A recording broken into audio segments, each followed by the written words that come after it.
So things are looking better around here now as we take a live look from the Mission Ridge camera and turn to meteorologist Cedric Haynes here in the studio. Some heavy rain last night for some, Cedric, but for most of us, that rain has cleared out.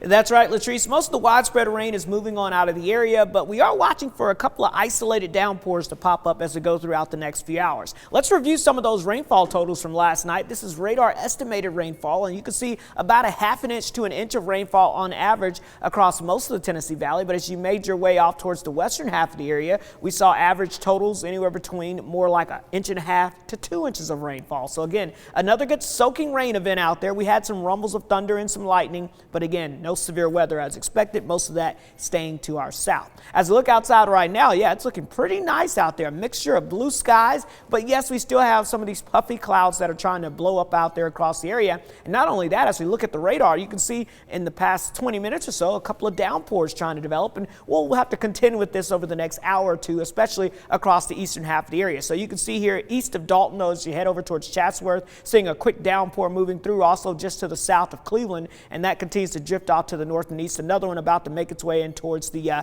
Dayton area here within the next few moments. But again, these are very tiny, as most of the action is now pushed well off to the east in the Carolinas ahead of this cold front that's moving on through. We're on the backside, so eventually this southwesterly wind is going to continue to help to dry out the atmosphere, but it's going to take maybe another hour or two in some spots. But that windy weather will be around with us as we go throughout the afternoon, but it will also help to boost our temperatures up as well. You can see that right now. Look at these numbers: 73 in Cleveland and Dalton, 75 degrees in Athens, 72 degrees in Dayton, still holding into the 60s across the far west. So some cool air trying to sneak in, but not before we see these temperatures climbing into the low to mid 70s area wide. So the rest of this afternoon, windy and warm conditions. Again, a tiny shower or two could be possible as it moves through your area over the next couple of hours. But for the most part, I think we're mainly done with the widespread rainfall. Just looking at windy and warm conditions into the afternoon and staying fairly mild heading into the evening hours as well. But eventually we'll start to see some of that cooler air trying to build in from the north and west. But high temperatures today, how about the mid 70s? 74 in Dayton, 74 Cleveland, 75 in Chattanooga and Dalton, and about 71 degrees today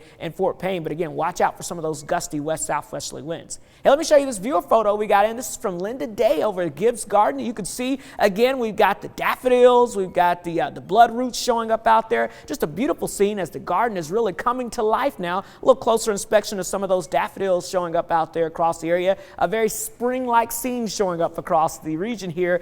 And, you know, that made me start to think, you know, what about those frost and freeze dates, right? Is it okay to plant? Well, you know, our average last freeze is actually today, March the 24th. Our average last frost is not until April the 4th. So we are going to be watching as we get towards later this weekend, potentially for some frost and freeze conditions locally. Let me show you why. Futurecast temperatures very warm for us this afternoon. Notice as we get towards your Thursday, high temperatures only in the lower 60s. So yeah, it's going to be about 10 degrees cooler by Thursday. How about highs struggling to get out of the 50s by the time we get towards your Friday? And look at this, as we go into your Saturday, still highs struggling to get out of the 50s. And when we clear the skies out Saturday night into Sunday morning, low to mid 30s are going to be likely across the Tennessee Valley. So some patchy frost will be possible, so just keep that in mind. Here's your Storm Alert 7-day forecast. A spotty shower or two this afternoon, warm and windy, and then watching out for cooler weather and maybe a frost and freeze by Sunday morning, Latrice.